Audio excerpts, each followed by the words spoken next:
Saludos a ustedes, buenos días, buenas tardes, buenas noches, desde donde sea que nos acompañen. Estamos felices de nuevo de estar con ustedes en esta nueva charla Cele Colombia, un espacio que hemos creado desde que nació esta red de cooperación académica, esta iniciativa que comenzamos con colegas en los pasillos de las escuelas, de los cafés, de las universidades, de tantos lugares que tuvimos charlas entre colegas y dijimos, no, esto tiene que abrirse, tenemos que hacerlo más grande, tenemos que hablar de muchos temas y ya llevamos en este camino 6 años, casi 7. Así que gracias a todas las personas que hacen parte de esta red. Como les decimos siempre, es con ustedes y por ustedes y para ustedes y con ustedes que hacemos este trabajo de cooperación y de colegaje y nuestro colectivo cada vez está creciendo más. Bueno, quiero darle la bienvenida a todas las personas que están hoy físicamente en línea, digo físicamente entre comillas, pero que nos acompañan en línea en este momento. Em, Hay gente de todos los lugares del mundo, India, Azerbaiyán, Colombia, Estados Unidos, y bueno, y quiero saludar a Marisol, mi colega, con quien venimos aquí abriendo las charlas de Colombia. Marisol, buenos días en Buenos Colombia días, ahora. Joanita. Sí, desde aquí de Bogotá, de la ciudad. Y bueno, muchas gracias a todos por venir. Bienvenidos, bienvenidas. Vamos a empezar con una breve presentación de nuestros invitados de hoy. Bueno, tenemos a Diego Ojeda, que es un reconocido educador, conferencista y autor colombiano con más de 30 años de experiencia en la enseñanza del español como lengua extranjera. Él ha trabajado en América Latina y en Estados Unidos. De hecho, actualmente imparte clases de español en una escuela ubicada en Kentucky.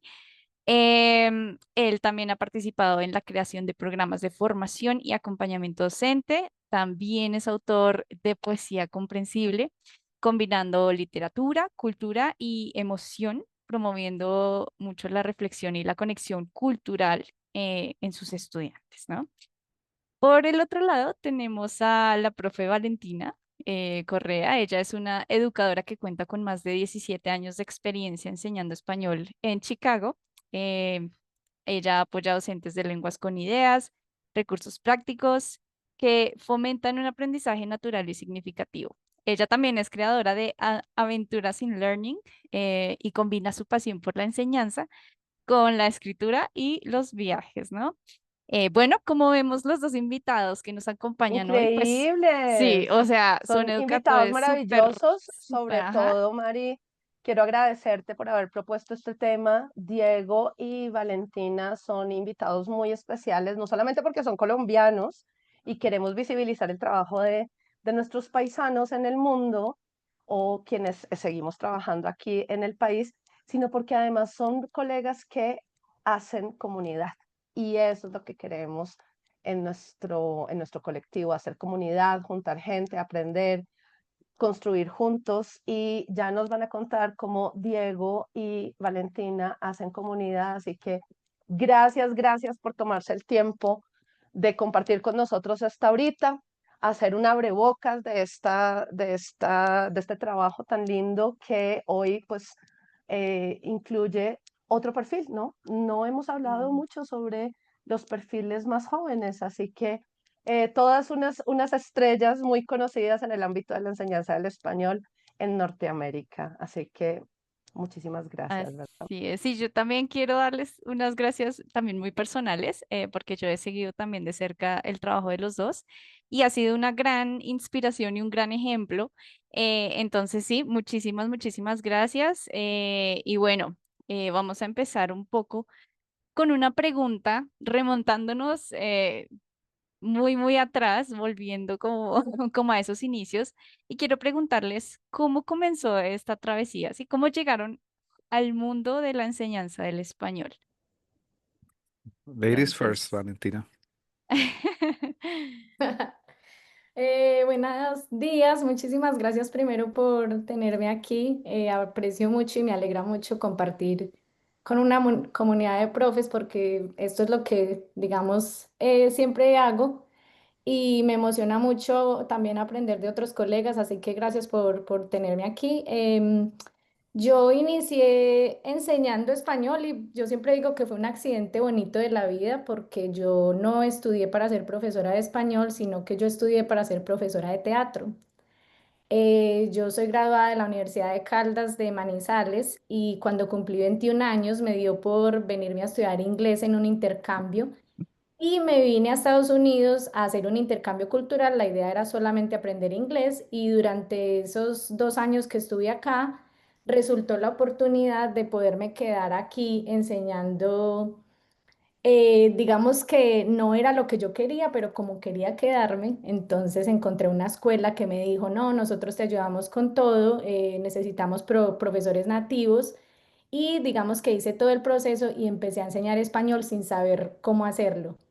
Por eso digo que fue un accidente bonito de la vida, porque así fue como inicié enseñando español a niños. Yo enseño específicamente en elementary, o sea, he enseñado desde pre-kinder a octavo grado, pero en este momento estoy enseñando de pre-K a segundo grado.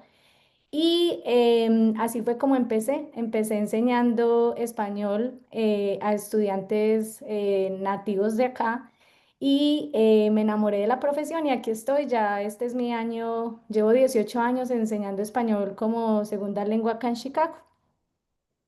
Wow, increíble. Y mira que es una, digamos, manera con la que muchos profes nos identificamos también, porque justamente como que no tenemos ese pregrado, de pronto no iniciamos con la idea de voy a ser profesor de español como lengua extranjera, sino por cosas de la vida El llegamos a trabajo eso. nos, sí, nos Ajá, llevó allá, no fue que nosotros ajá, llegamos, el trabajo nos exacto, nos llamó, llegó. de acuerdo. Sí. De Qué hecho, lindo, yo Valentín.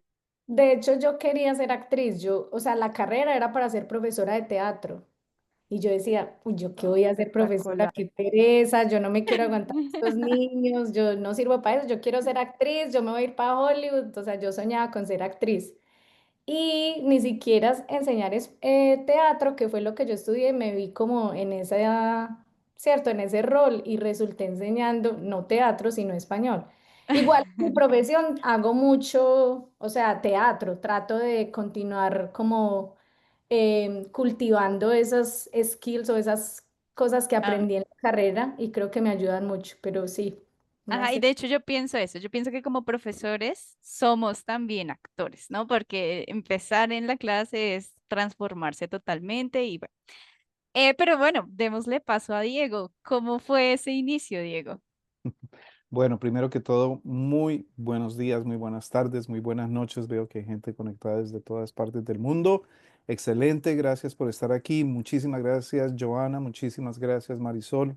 Profesores Colombia L, muchísimas gracias por la invitación. He estado familiarizado con su organización desde hace unos años y es muy bonito poder compartir con ustedes el día de hoy.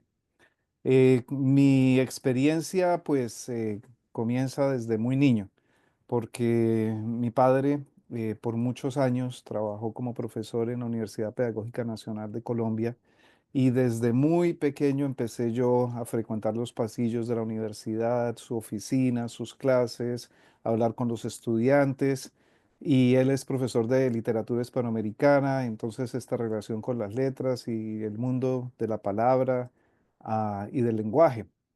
Pero fue después cuando mi padre fue invitado a trabajar en Corea del Sur para enseñar español como segunda lengua en una universidad en la ciudad de Seúl, que después de un año se sintió un poco solo y nos mandó a traer a toda la familia.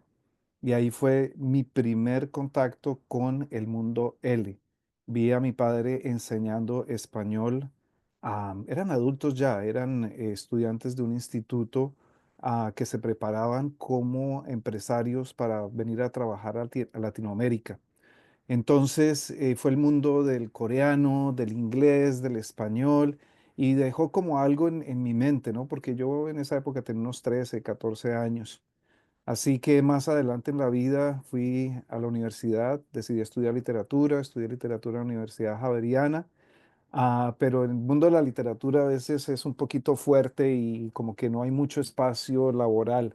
Así que empecé a trabajar en un colegio y un día la monjita de este colegio me dijo, bueno, Diego, ella era española, muy bueno que estés enseñando aquí, pero necesitamos un título que esté relacionado con lo que estás haciendo en la clase, que era la clase de español, ¿verdad?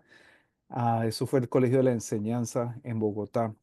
Así que decidí volver a la universidad y estudié licenciatura en español.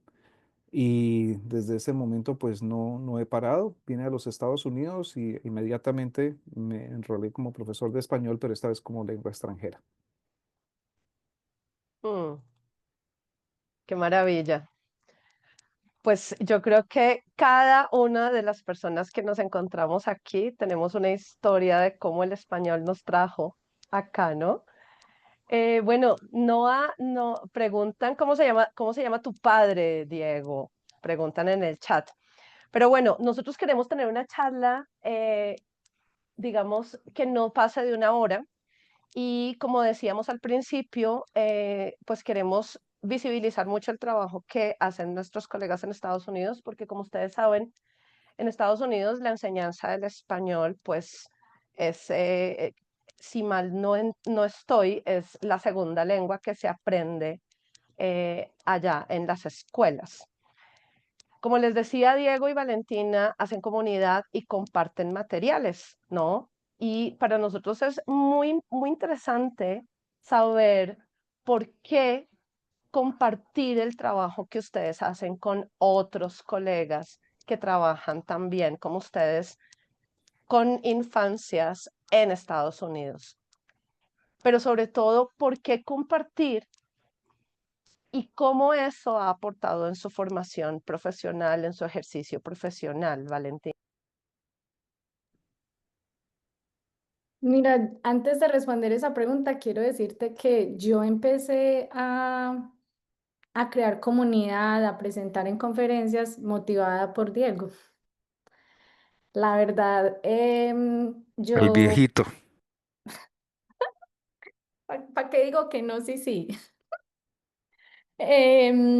O sea, yo siento que todos como maestros necesitamos en algún momento de nuestras vidas alguien que sea como nuestro mentor. Y para mí Diego fue mi mentor y siempre se lo digo y vivo muy agradecida con él.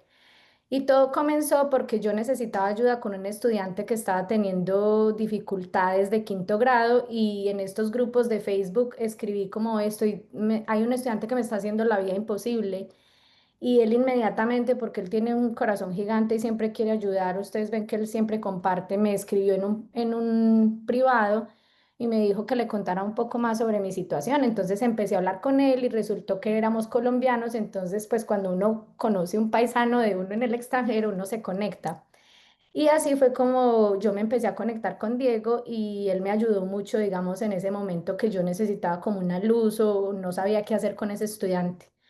Y nos convertimos amigos. Creo que yo soy una persona que llamo a personas amigas porque de verdad son amigas y los cuento con la mano. Y Diego es un amigo que yo conocí en ese mundo de la enseñanza y del desarrollo profesional y nos volvimos amigos y un día yo le dije, hermano, usted me inspira mucho, usted presenta y me encanta cuando presenta y sabe que a mí me gustaría hacer eso porque yo estudié teatro y yo siempre como que he querido, a mí me gusta siempre como eso, ¿no? Presentar y me motivó y me dijo, pues hágale, yo voy a presentar una conferencia y si quiere viene conmigo y lo intenta. Y así fue. Diego presentó con otra persona, otra profesora americana que en ese momento tenía muchísimas visualización y para mí, wow, presentar con Diego Itina era como, wow, ¿qué estoy haciendo aquí? Dios mío, yo qué voy a ir a compartir al lado de esta gente tan grande. Y Diego me motivó y así fue como empecé a presentar, presentamos un par de conferencias juntos hasta que en un momentico ya me dio una patada y me dijo, ya no más, usted solita váyase, yo ya no quiero que usted presente conmigo, usted sola puede, usted tiene sus propias cosas, vaya presente en Elementary, que es su tema, porque Diego enseña, digamos, niveles más avanzados. Y yo no me deje, hermano, pues cómo me va a dejar, yo necesito su ayuda. Y él, no, hágale que usted puede. Entonces él me motivó mucho Y así fue como dije, bueno, me voy a lanzar sola y empecé sola a presentar en conferencias y así pues digamos, ya hoy estoy aquí y de verdad que fue todo gracias a él. Entonces yo siento que todos los profes tenemos siempre como esa necesidad de un mentor. Yo siempre digo que yo no sé todo, pero soy una persona que me gusta aprender, me gusta, siento que cuando hay comunidad de desarrollo profesional, no es que ustedes aprendan de mí, sino aprender todos los unos de los otros. Creo que es importante crear esa comunidad donde todos aprendamos, porque en este mundo, digamos, tan difícil que está en todas partes, hay que aprender y ver la perspectiva desde otro lado, de otro punto de la vida. Y creo que la única forma es esa, conectándonos con otras personas y con otros profes. Entonces, esa es la razón por la que yo comparto y empecé a crear comunidad.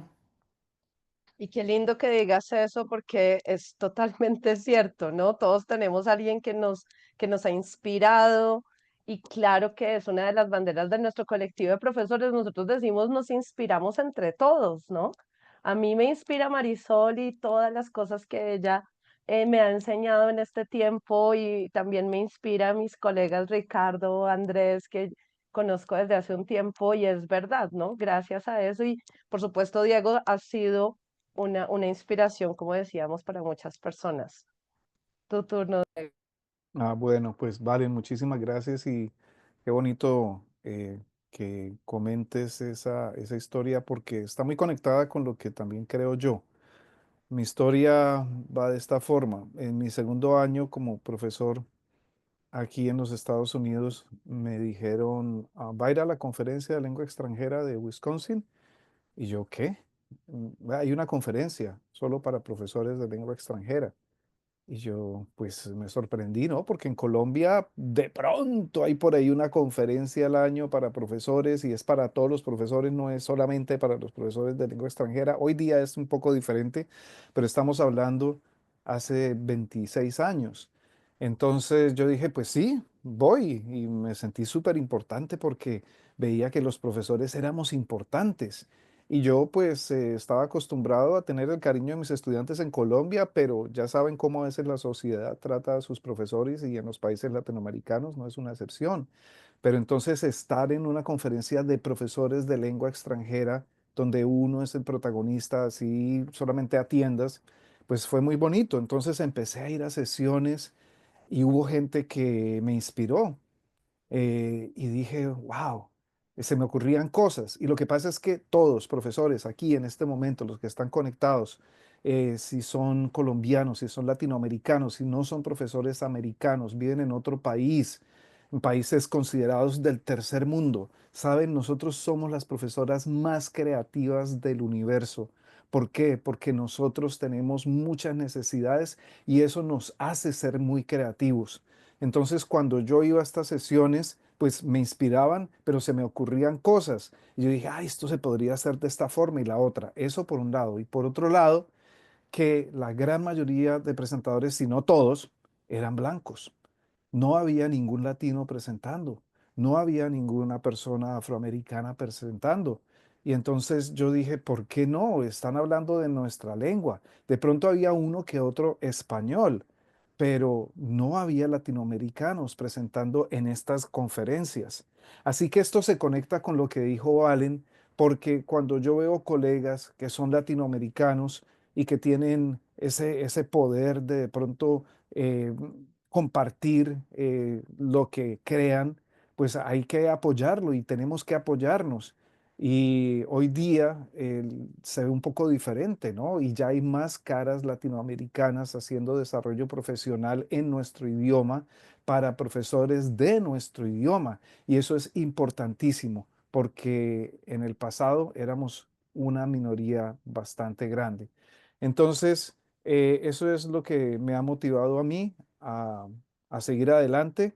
Con el tiempo, también darme cuenta que la necesidad es muy grande. Los profesores, no solamente los latinoamericanos, los profesores americanos se enfrentan a situaciones difíciles por diferentes circunstancias y Creo que entre más compartamos y más hablemos, mejor podemos nosotros apoyar a nuestros estudiantes. Vale, muchas gracias, Diego. Y de hecho, ya que lo mencionas y de pronto de lo que estábamos charlando un poco antes de iniciar, sobre lo difícil que es de pronto esa diferencia también desde el lugar en el que ustedes están, ¿no? Porque allá se maneja una estructura totalmente diferente a lo que tal vez manejamos nosotros aquí, digamos, en la parte de Latinoamérica y bueno, lo que se maneja también en la parte peninsular, ¿no? Entonces, ¿cómo ha sido ese reto de pronto de intentar hacer comunidad teniendo como esas diferencias ahí en medio?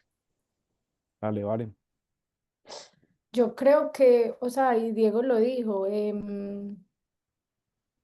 a veces era muy difícil. Yo, digamos, el nivel de inglés que tenía no era muy bueno cuando llegué, o sea, yo no hablaba nada de inglés. Entonces, yo ir a una conferencia era como que esta gente que está hablando. Y, y empezar como a, o sea, no es lo mismo escuchar a alguien hablar en inglés que en español, ¿cierto?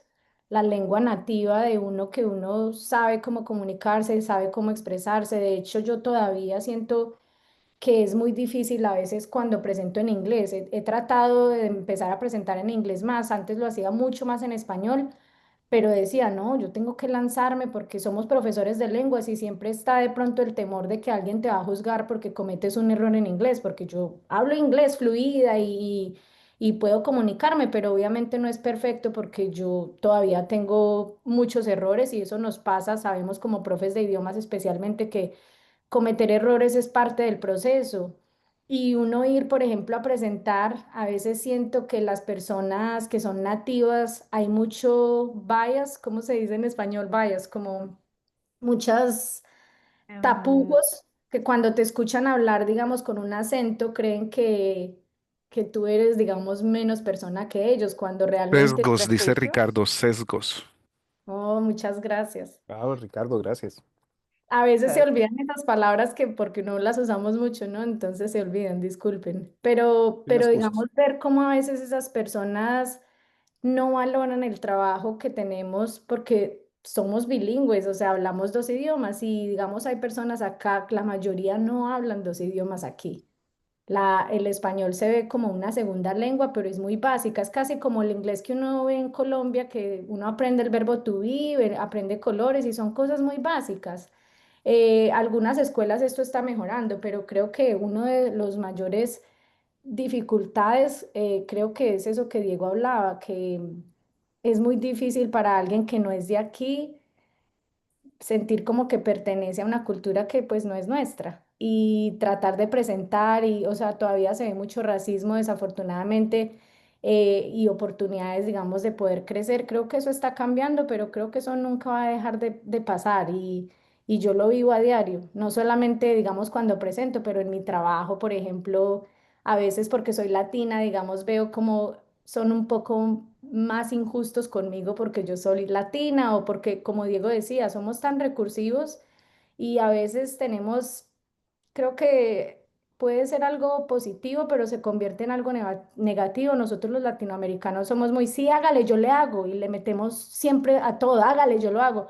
Y hay que aprender a decir no. Creo que hay que aprender a tener boundaries, tener esos límites y hay un punto en que uno tiene que decir no, no lo voy a hacer porque acá digamos que las personas lo tienen. Entonces, cuando uno no tiene esos límites, creo que las personas se aprovechan y creo que hay que aprender a decir ese no, esta vez no lo voy a hacer.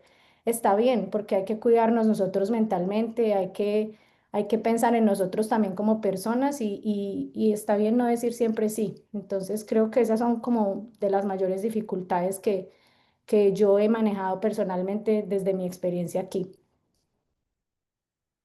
pues muy lamentable lo que comentas sobre el tema de la discriminación y el racismo, que seguramente más adelante vamos a poder hablar un poco de eso, dada la coyuntura hoy de lo que está pasando en el mundo, ¿no? Pero antes de eso, me gustaría eh, Yo no he respondido. pensar en el... ¡Ay! Diego, perdona, por favor. Bueno, es que quería compartir. Eh, es cierto, y el racismo no es único en los Estados Unidos, el racismo está por todo el mundo. ¿Qué pasa? Cuando llegué a este país, experimenté algunas situaciones que podríamos llamar de racismo. Por ejemplo, en una reunión de padres y profesores, un padre de familia me preguntó, ¿y usted por qué enseña? Entonces yo le dije, bueno, enseño porque fui a la universidad para aprender cómo enseñar. Me dijo, pero usted es latino. Yo sí, sí, soy de Colombia, segundo año, ¿no? Y me dice, usted debería estar limpiando baños, debería estar trabajando en un restaurante porque es latino. Y eso a mí me pasó por encima de la cabeza, estaba recién llegado. No me ofendí, simplemente le dije, no, no, no, es que yo fui a la universidad y entonces estudié esto y ta, ta. El tipo se quedó callado. ¿Sí? Claro, si viene alguien a decirme lo mismo 20 años después, después de que me he dado cuenta de muchas cosas, pues le voy a contestar de una manera muy diferente o no le contesto. Eh, Después en las clases trabajaba yo en una comunidad pequeña, rural, Wisconsin arriba, norte, muy blanca, y vi que los estudiantes tenían dificultad en comunicarse conmigo solo por mi color de piel y porque tenía un acento. Y entonces como que no. Así que yo puedo ofenderme o yo puedo recordar que soy un profesor y que además de enseñar la lengua, tengo una misión y esa misión es ayudar a que estos chicos crezcan como personas en la vida. Entonces, un día les dije, ok, voy a ponerme una chaqueta encima de la cara y les di post-it notes y ustedes van a escribir en esos post-it notes todo lo que han escuchado sobre los latinos, ¿sí? Pero yo no voy a ver quién los va a poner en mi chaqueta y los van poniendo en mi chaqueta y yo sentía, los ponían. Me quité la chaqueta y recogí los post-it notes y empecé a leer que son sucios, que son ruidosos, que todos son criminales, que son wetback, o sea, todos los estereotipos del latino. Y eso generó una conversación. Y a partir de ese momento, ellos estaban más interesados en preguntar más. Entonces me di cuenta que se trata de que conozcan un poco más de quiénes somos y cómo también somos seres humanos. Entonces, lo mismo sucede en el mundo profesional. En el mundo profesional, y como bien lo describió Valentina, a veces estamos en la retaguardia simplemente porque tenemos un acento y durante una conferencia de desarrollo profesional, ellos prefieren escuchar a alguien que está hablando perfecto inglés que a alguien que venga a hablarles con acento. Pero ¿qué pasa? Vivimos en un país en donde desde pequeñitos te están diciendo, we're the most powerful country in the world. We are the best. The United States is the biggest country Ok, y ustedes saben la retórica de hoy día también, que es 10 veces, 100 veces peor de lo que estoy describiendo en este momento. Entonces, es algo que viene desde abajo. Y por venir desde abajo es que estamos como estamos hoy día a nivel social, a nivel político en este país. Entonces, nosotros tenemos la capacidad de cambiar eso desde el aula, pero no podemos tomarnos lo personal. Tenemos que tener siempre en la mente que estamos trabajando con jóvenes que pueden aprender y pueden aprender a comunicarse con los demás. Listo. Y qué cosa más linda poder utilizar el estereotipo justamente para enfrentarlo, ¿no? Utilizarlo para enfrentarlo y, como dices, como abrirle la mente a las personas que están contigo y que seguramente todos en algún momento sabemos que los tocamos de alguna manera. Yo, antes de ir sobre el tema de los estudiantes de herencia, que es un tema muy, muy, muy presente en el ejercicio del trabajo de ustedes, yo tenía una curiosidad acerca de las diferentes variedades del español, porque pues ustedes, más que nosotros, digo ustedes los profesores que están en otros países, pero particularmente estamos hablando hoy de la enseñanza de español en escuelas de Estados Unidos. ¿Cómo ha sido la experiencia de las diferentes variedades? Sus colegas vienen de muchos países del mundo, incluso nativos estadounidenses, y pues quisiera conectar esa pregunta con la que hace Gustavo en el chat, que dice, bueno, ¿y cuáles son esas necesidades importantes de los profesores de español no hispanohablantes? Me imagino que te refieres, Gustavo, a los profesores que no tienen español como lengua materna, ¿no? Entonces, un poco esos dos, el tema de la variedad de español y cómo lo llevan ustedes a la clase y el colegaje con los otros colegas de otros países y con los mismos estadounidenses. Diego, primero los hombres. Gracias, tan amable ella. Bueno, creo que primero que todo no es un problema. Sí, creo que es un beneficio inmenso tener colegas de Venezuela, de Perú, de Ecuador, de Costa Rica, de Nicaragua, de España. ¿Por qué? Porque eso sí es un reflejo real de lo que es este país también, que es un país construido por inmigrantes, un país en donde de cada 5 personas, uno es latino hoy día.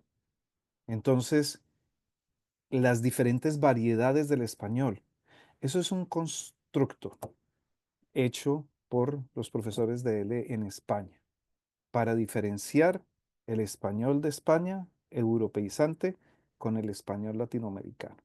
Y entonces las variedades del español se ven como las hijas menores del español real, ¿verdad? Y eso no es así. No existe un español estándar. Y creo que nosotros como profesores y profesores de estudiantes de herencia tenemos que aceptar y darle la bienvenida a las diferentes variedades del español sin ningún problema, ¿sí? Hay profesores americanos y no americanos que a veces dicen, ay, es que mi estudiante mexicano dice troca en lugar de decir camión. Y entonces empezamos a imponer cierto español estándar. Entonces ya empezamos a hablar acerca de la opresión lingüística. Y muchos de nuestros estudiantes ya están bastante oprimidos, los de herencia, por fuera de la escuela, como para nosotros también oprimirlos y pedirles que utilicen un español específico. Entonces, esto de las variedades tenemos que entenderlo como el tesoro más grande que nosotros tenemos, no como las hijas menores del español insular.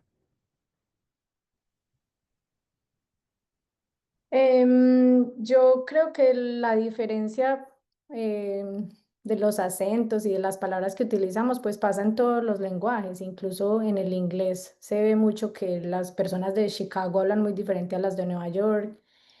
Y yo, digamos, en mi experiencia, yo me siento muy eh, isolated, isolada. Aislada. Aislada, ay, qué cosa, qué palabra tan horrible, Dios mío.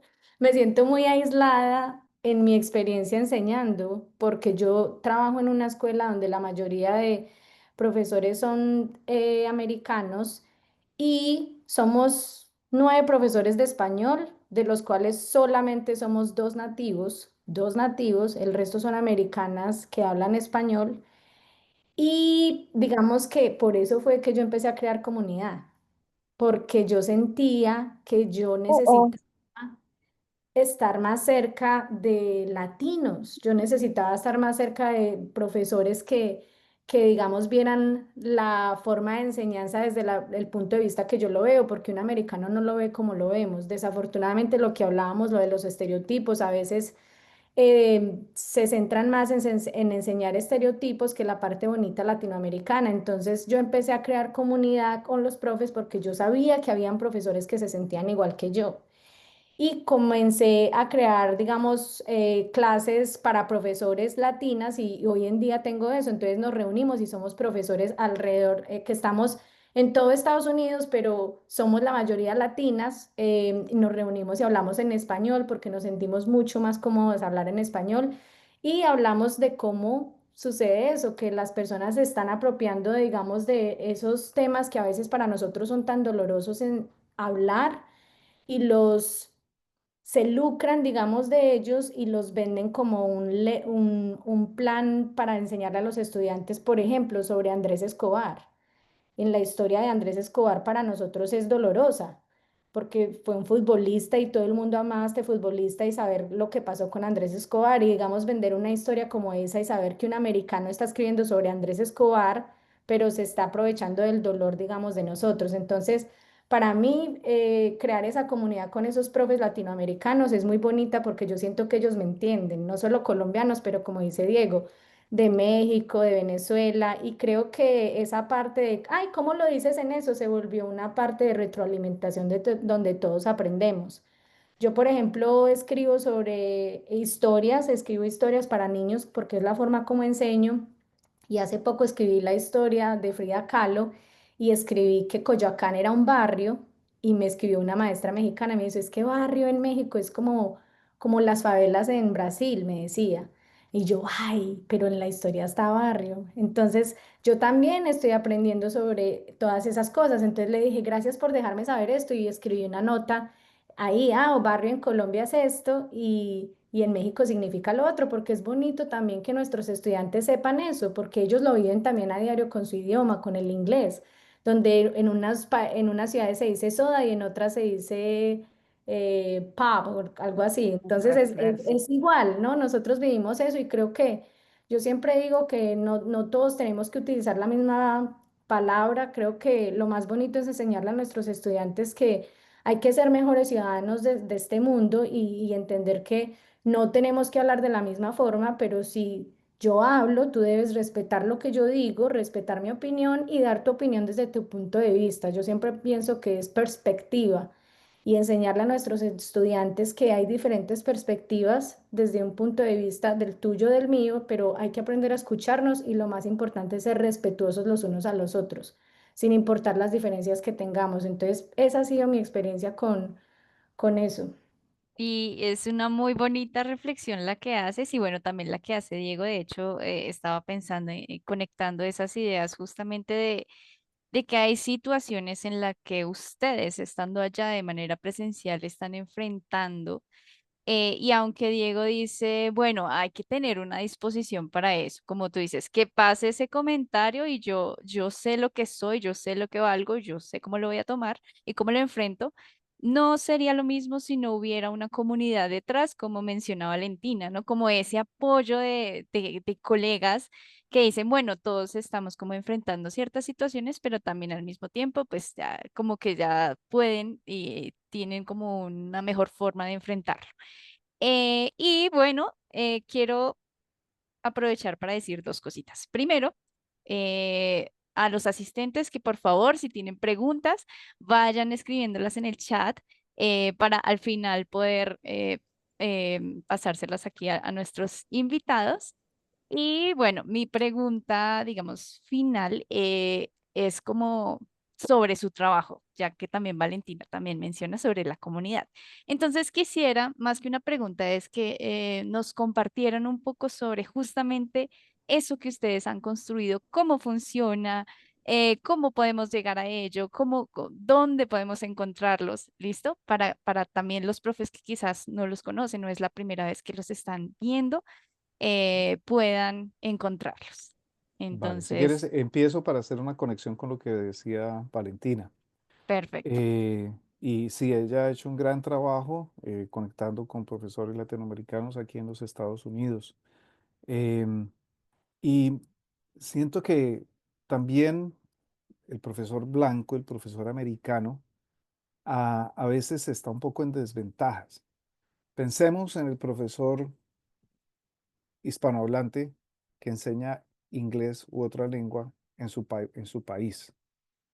Eh, el profesor americano muchas veces se siente un poquito enjuiciado porque no es nativo. Y como hay tantos profesores nativos, entonces ellos a veces viven en un nivel de estrés bastante alto.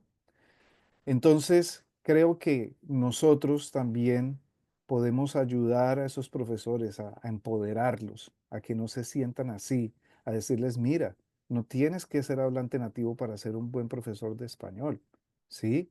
No tienes que hacer esto. Y entonces hablamos de metodología y hablamos de experiencias, compartimos actividades, pero que venga de un latinoamericano es diferente a que venga de un americano. Entonces, ese es otro aspecto que es muy importante. Para hablar un poquito acerca del trabajo que yo hago aquí, pues mi trabajo más importante es enseñar español en la escuela secundaria de Louisville Collegiate School, en donde enseño 2 secciones de español 4, una de lengua avanzada y una de literatura avanzada.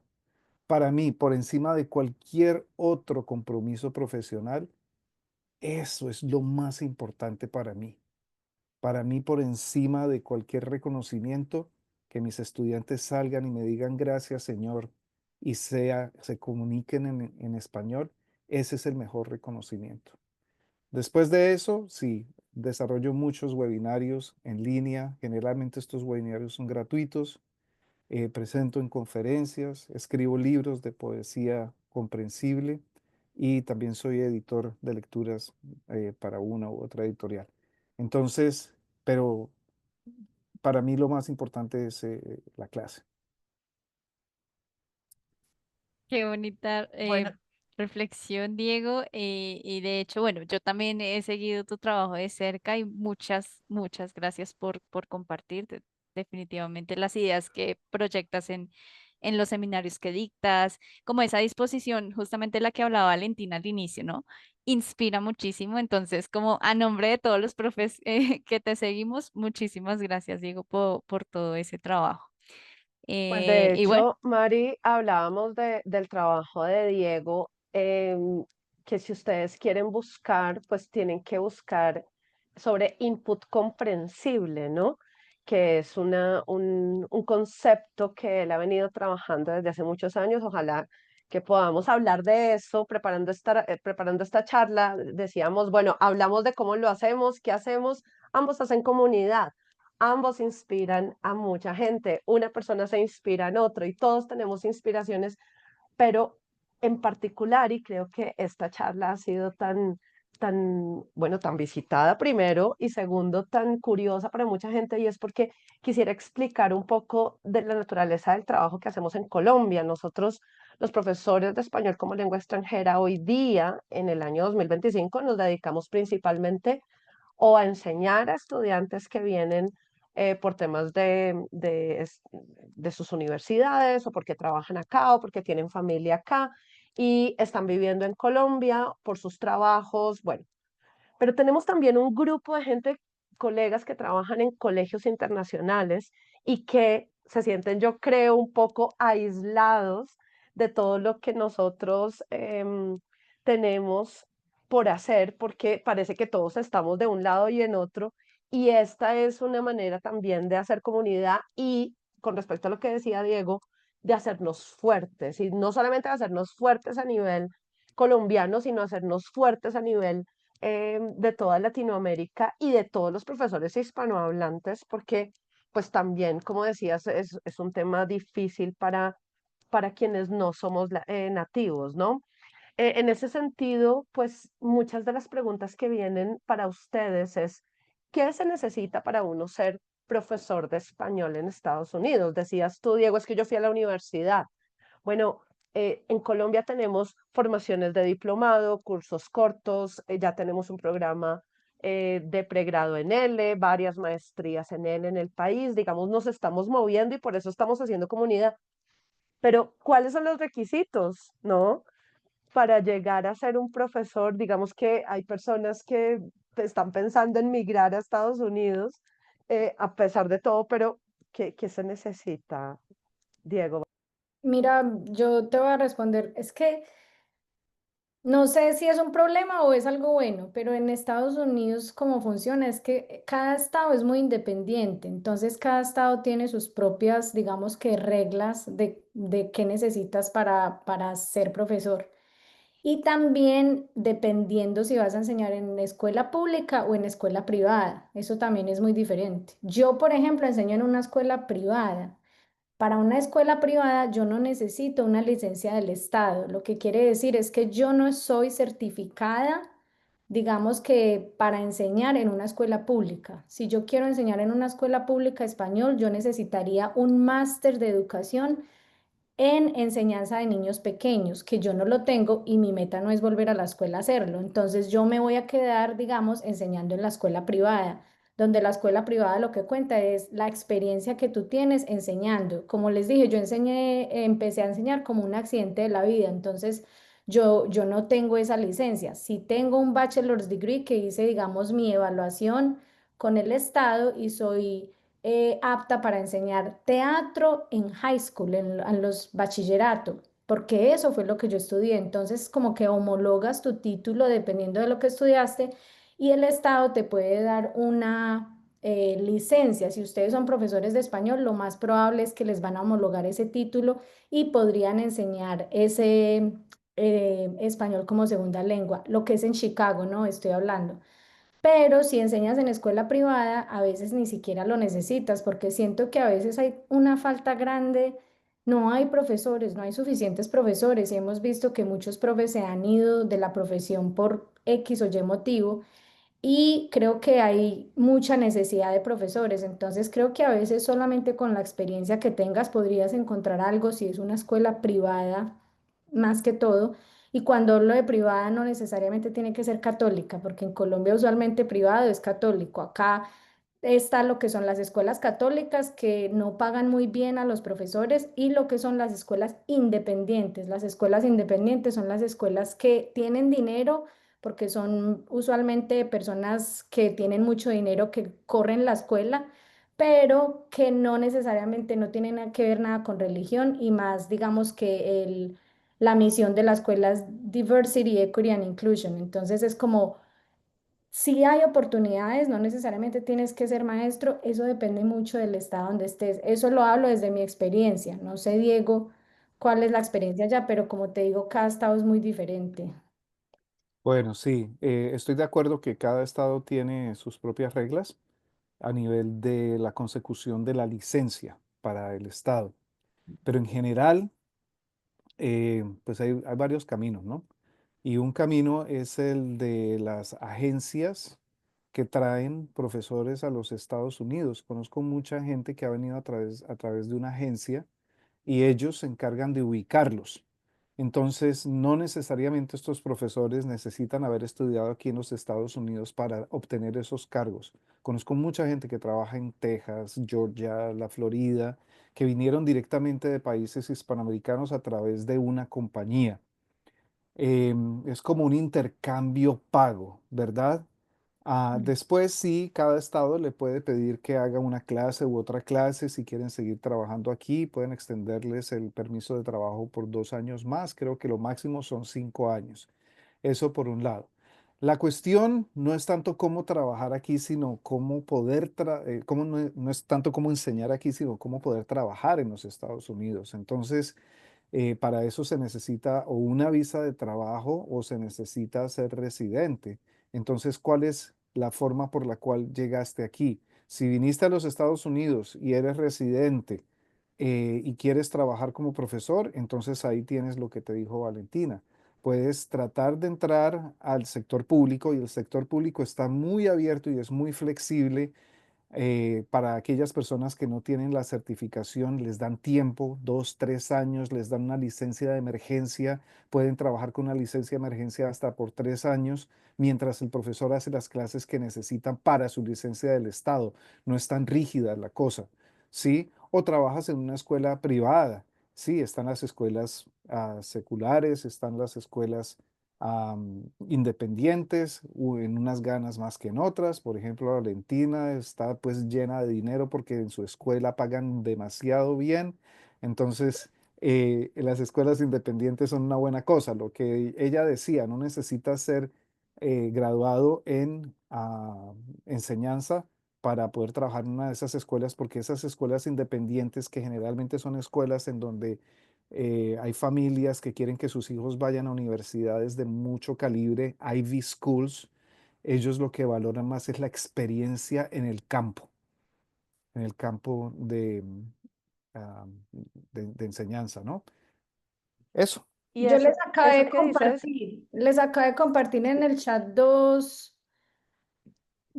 lugares que conozco. Yo conozco profes que se han venido con Participa Learning, creo que los traen por 3 años y les dan como una visa para enseñar. Y la otra es Ed Binder, que es de hecho una amiga mía chilena.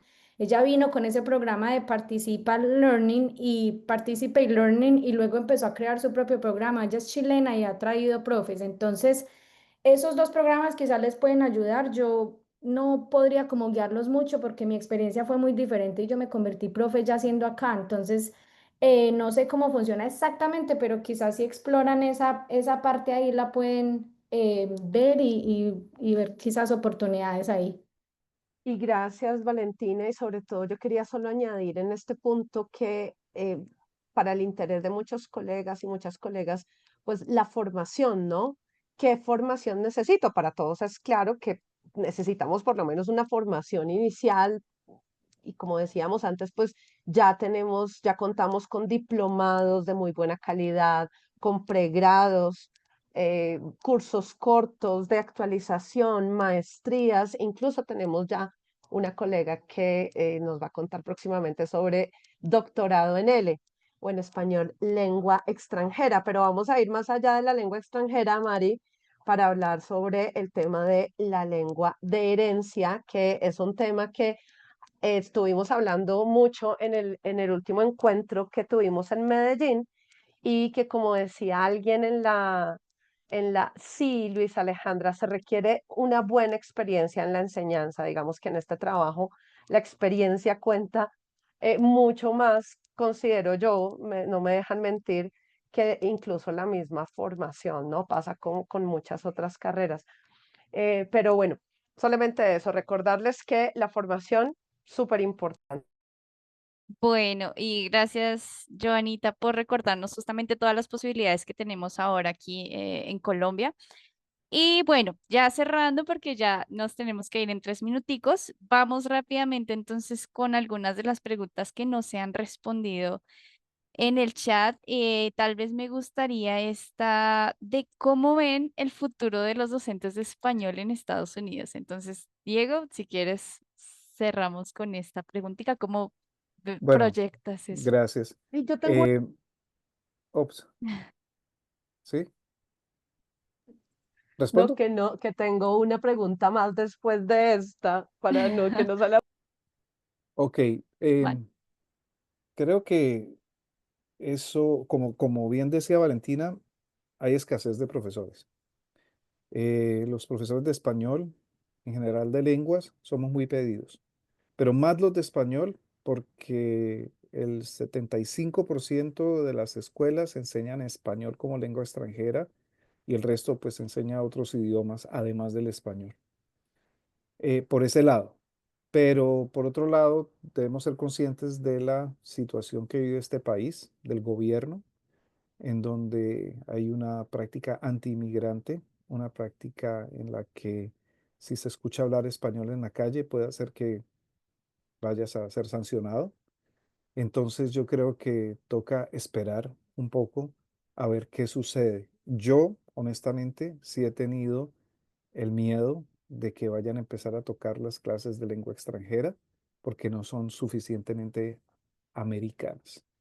Entonces, creo que tenemos que esperar a ver qué sucede a nivel de la política para saber bien hacia dónde va la educación y la enseñanza del español y de otros idiomas, especialmente en la educación pública, porque en la educación privada no va a pasar nada. Los padres y las familias que pagan para que sus hijos vayan a la escuela y pagan buen dinero, ellos quieren que sus hijos se preparen súper bien y quieren los mejores profesores ahí y por eso contratan a Valentina. Yo creo que, como dice Diego, es muy incierto en este momento por lo que está pasando políticamente, pero no solamente quiero que también sepan que no hay una necesidad solo de español como lengua extranjera, sino además hay muchos programas que son bilingües o duolinguals. Y eso quiere decir que enseñan, por ejemplo, la mitad del día en inglés y la mitad del día en español. Para esos Y le programas. acaban de cerrar el presupuesto a esas escuelas desde el gobierno federal. Sí, y eso iba a comentar también, que cortaron 12 billones de dólares a esos programas, tres principalmente, que es uno, el de los programas bilingües, otro de las familias que llegan por primera vez, que se llama First Comes, que es como Sí. el apoyo a las familias inmigrantes y a los estudiantes que llegan, y el otro es a los profesores que van a estudiar programas, digamos, de formación profesional después posuniversitarios, digámoslo así. cortaron todos esos dineros de esos programas. Entonces es muy incierto. Yo siento que, sí, como dice Diego, por ahora creo que estamos como en un stand-by y no sabemos qué va a pasar. De hecho, a veces, pues como dice Diego, yo trabajo en un colegio privado y soy muy afortunada porque ahí ellos no los afecta para nada los presupuestos, pero pensando en colegas que trabajan en la escuela pública, sí es, pues lo pone uno mucho a pensar como dónde vamos a terminar. Entonces creo que sí hay que esperar un poco y ver cómo va a avanzar ese tema, pero Sí, está complicado. muy, muy fuerte y nos deja mucho que pensar, ¿no? Entonces, muchas gracias, Diego, muchas gracias, No, pues Valentina, como por todo muchísimo, esto. Con mucho En- gusto. Entiendo que, Diego, muchísimo. tienes que salir eh, ahora mismo, entonces, muchas gracias por tu tiempo, por compartir toda tu experiencia. Y bueno, esperamos tenerte en una próxima charla también para continuar esta conversación que definitivamente se nos va a Claro, extender con mucho muchísimo. gusto. Sí, Y hablamos de yo cómo enseñar español. Sí, sí. una segunda Yo quiero parte de responder esta la pregunta charla. que no respondí, que es de qué estoy haciendo ahora. Bueno, bueno, quería despedir a Diego porque entiendo que él se tenía que ir. Entonces, si quieres, Diego, bueno, puedes salir. Muchas Muchas ¿Les gracias gracias. parece y si Éxiticate. proponemos continuaremos. una segunda parte de esta Gracias, charla? gracias. Porque Se hay viene, muchos temas sí, que nos Chao, faltan, ¿les Valen. parece? se viene. Gracias. Bien, Perfecto. Diego, Que estén contamos muy bien. contigo para una segunda Vale, parte. gracias, Con mucho Diego. gusto. Muchas Adiós. Gracias, gracias. Diego, que Chao. estés bien. Adiós. Bueno, ahora ¿Qué sí continuamos con Valentina, que nos dejó lo mejor aquí para el final. querías responder? Entonces, sí. No, es que yo les quería contar, yo en este momento lo que dijo Diego, que para él sus estudiantes, para mí también, para mí primordial mis clases, yo como enseño en las clases con niños de primaria, yo siento que mi trabajo es enamorar a los estudiantes del español. Ni siquiera mi meta es que ellos vayan a ser bilingües o hablen español, porque además no los veo, digamos, todos los días y no tengo el tiempo para que eso suceda. Pero creo que mi trabajo es hacer que ellos se enamoren de la lengua, de nuestra cultura, para que sigan tomando español como segunda lengua. La idea es que esos estudiantes se logren conectar. Creo que es importante que desde muy pequeños podamos hacer esas conexiones con los estudiantes. Em, yo comentaba esto en una conferencia hace poco, que mi jefa de departamento dijo como, recuerda a un profesor que te marcó la vida y yo traté y nunca pude, no pude dar el nombre de un profesor de mi niñez y para mí fue muy triste pensar que yo no como niña nunca me pude conectar con un maestro y era porque los maestros que yo tuve en esa época se centraban más en enseñar en el contenido y no en crear conexiones con los estudiantes. Y creo que nuestro trabajo más que enseñar el contenido es enseñar, es crear conexiones con los estudiantes y hacer que ellos se sientan visibles, que nosotros los vemos, que se conecten con las experiencias que nosotros compartimos con ellos para que pueda, digamos, desde ahí generar un amor por la lengua, porque si no nos conectamos con esos estudiantes, solo van a recordar palabras y memorizar y no se van a acordar de nosotros. Yo siento que para mí, si algún estudiante dice mi nombre en una de esas charlas como las que yo tuve y digan, ah, profe Valentina, me acuerdo de ella cuando yo era niña, creo que el trabajo ya está hecho. Entonces, creo que es muy importante centrarnos en eso, no en el contenido, sino en crear conexiones primero. Y es una conciencia muy hermosa la que comentas, Valentina, porque justamente en las primeras años de la vida, ese chip en el que el mundo es más grande que mi colegio, mi familia, mi estado o incluso mi país, pues poder reconocer el resto del mundo como lo están haciendo ustedes y lo estamos haciendo todos desde nuestro pedacito del mundo donde le cambiamos el chip a la gente para que vea nuestro continente, nuestra lengua, nuestras culturas, nuestras variedades del español de otra manera. Nos dijimos que íbamos a quedarnos una horita. Yo creo que vamos a tener segunda parte de esta charla, Valentina, si podemos contar contigo. Nos hace falta hablar sobre las condiciones de los profesores en las clases, la lengua de herencia, los diferentes niveles en una misma clase, el manejo que le dan ustedes a los estudiantes de herencia y los estudiantes no de herencia. O sea, hay muchos temas que nos faltaron. Valentina, podemos contar contigo en una Claro, próxima ocasión, una claro horita que más sí. para que podamos compartir con los colegas, las colegas. Tenemos aquí estudiantes que son nuevos en la enseñanza y que están curiosos porque hay muchas maneras de trabajar en línea, trabajar en Colombia, trabajar en otros países. Como decíamos, lo más importante es formarnos. Así que gracias por lo que nos contaste hoy. Quedamos en stand-by. Y pues, Mari, ¿algo más para Nunca agregar? nos alcanza el tiempo. 1 hora es tan poquito cuando hablamos justamente temas tan, pues que nos tocan tanto, ¿no? Y bueno, muchas gracias de verdad a los paisanos que nos comparten justamente su experiencia desde, bueno, desde allá del otro lado. Entonces, gracias Valentina, bueno, gracias a Diego que Gracias, ya se cuídense. fue. Y bueno, pues entonces los invitamos y las invitamos por favor a seguirnos en nuestras redes si aún no lo han hecho, nuestra página de Facebook, nuestra página de Instagram, en X también. Y también en la página web tenemos ya publicada nuestra parte del blog de la sesión de hoy. Próximamente subiremos este video, vamos a compartirlo. Entonces, si tienen más preguntas, más comentarios, también vamos a subir toda la información que Valentina nos compartió, tu página, la página de Diego, también, bueno, todas las ofertas y posibilidades que hay para ir a Estados Unidos también, que Valentina nos compartió, para que lo tengan ahí presente. También, si tienen preguntas, comentarios, sugerencias, todo sea bienvenido. Entonces, ahí ya les compartimos el link para que compartan. ¿Listo? Muchas gracias a todos los asistentes. Y bueno. Creo que eso fue todo por hoy. Bueno, Por Gracias, hasta hoy luego. y nos Gru- volveremos a encontrar. Qué Gracias. grupo tan bacano. Chao. Ah, Divino este chao. grupo. ah, Valentina, gracias y a todas las personas que estuvieron acá, gracias por su tiempo, gracias y es con ustedes, por ustedes y para ustedes que seguimos haciendo comunidad.